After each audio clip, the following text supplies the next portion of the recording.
How to fix HELPMSG 2185 error in Windows command prompt. 1. Run the Windows Update Troubleshooter. 2.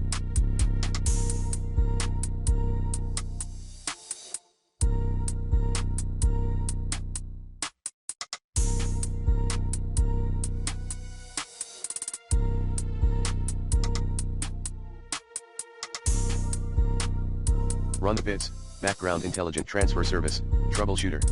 3. Reset Windows Update.